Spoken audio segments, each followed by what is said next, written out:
is Afternoon Sports Slay with the Queen, Micah K. Now remember, I'm doing this for the love of the game. Before I get started with my analysis plus my prediction for the Angelo Leo versus Fulton Jr. fight, now I need all my slayers and slads to remember to hit the like button and the notification bell, especially if you like what you are watching. Now, if you are new to my channel, make sure you hit that subscribe button. This is my passion. This is what I love to do, and there is so much more on the way. Hit that subscribe button, okay? Let's get to 1,000 and beyond. Now let's get started on my analysis plus prediction. Now this is for the WBO junior featherweight title. Let's start with Angelo. Now if you follow me and you follow my boxing analysis, you know I have already did an analysis on Angelo Leo, so I'm going to keep it more short and sweet to the point with this one, okay? Then we're going to transition into Fulton's analysis. Now Leo is good at focusing in. He's good at applying pressure.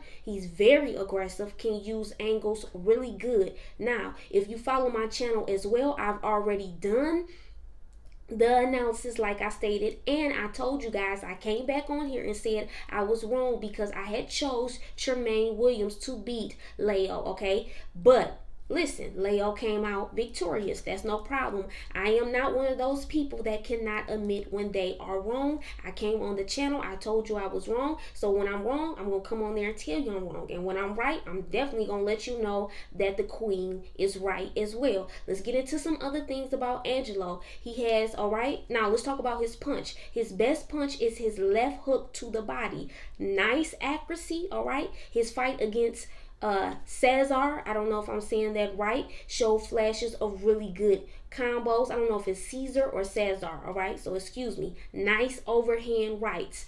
Now, definitely is a fighter that just doesn't focuses on the head. He definitely attacks the body, so he's really good at attacking the body and giving out body shots, so he's a really good body attacker. Let's go to the room for improvement. At times, I would like to see more head movement from Angelo. He needs to make sure he stays calm and patient. Make sure to not get overly aggressive to get caught with a nice punch, all right? Doesn't have the highest knockout percentage, but like the commentator says, he does have some pop to his punches. Now, let's transition over to Fulton Jr. This is my analysis with him, and then we're going to get into the prediction. Now, Fulton moves really well around the ring. His feet looks good. Nice quickness and nice right hand. Definitely nice head movement from Fulton. Utilize good accuracy and hand speed against Isaac Avlar, okay? Can utilize the left jab very well and definitely to set up good right shots. Now, nice power, but I don't see really just true devastating power, but he can take his opponents out of there. He can get them out of there, okay? Now, let's focus on the Isaac fight again. In round 6 with a left body shot on Isaac with 1 to 2 combinations, right hand to the head and then left to the body for the KO to win against Isaac. Now, Fulton also won against Arnold K with a unanimous decision. I did not get a chance to see this full fight. I was only able to watch highlights. So let me cite my source with what they said. This is a source from badlefthook.com.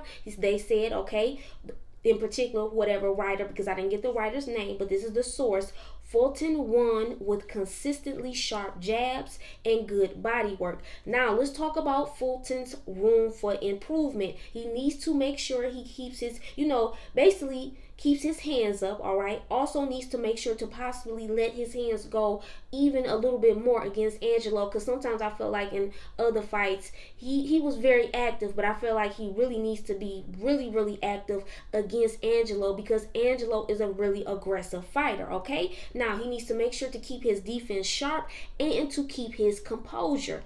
Now, let's get into my prediction. Now, before I give you my prediction, I'm going to give you some similarities and make sure you guys are tapped in. All my slayers and slayettes, make sure you check that info card out because that is some of what I'm addressing right now. Both fighters are undefeated. Both were born in the same year. Now, Fulton is from Philadelphia, if I didn't state that. And also, once again, if I didn't state, Angelo is from New Mexico. Now, Both were born on the same year. Both look to have about the same height. One says 5'6" and the other says 5'6.5".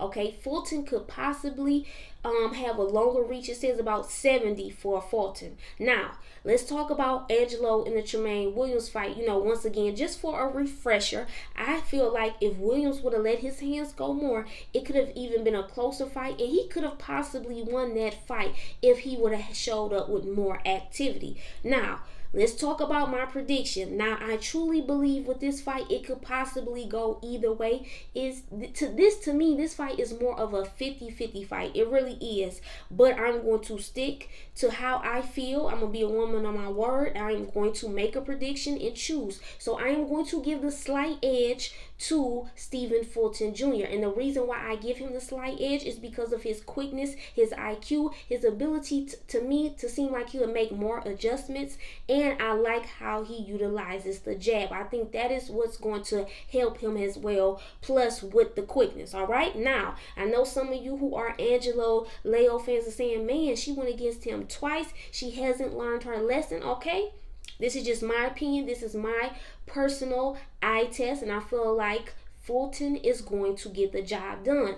Now, let's get into some other things really quickly. I know I said I was going to discuss the Tank and Garcia tweets, plus I was going to sprinkle in a little Devin Haney talk. I am going to pump the brakes on that because if you have been following boxing, you know that now they're saying this has not been officially made a fight against, Tank versus Garcia. There's been a lot of talk right now. So I'm definitely going to get into the juice. We are definitely going to cover it, but I'm going to wait until basically some other things come up. And I just want to say basically too, me being a boxing fan, not just a journalist and an analyst, I feel like us as boxing fans, it's always a lot of what ifs with boxing, and I feel like that's why boxing at times can lose fans, because we don't get a chance to see the big fights that we really want to see all the times.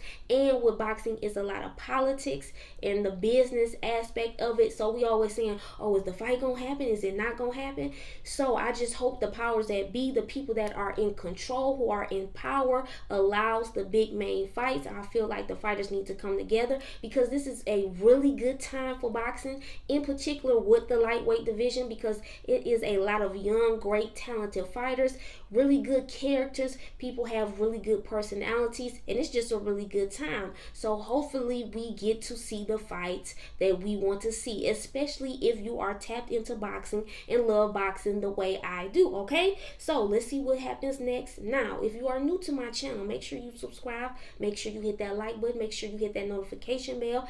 I know I keep telling you guys there's more on the way. Listen, I'm not gonna show you my hand, but I promise you I'm working, and there's so much more in store, and this channel will be improved. Okay, I'm working.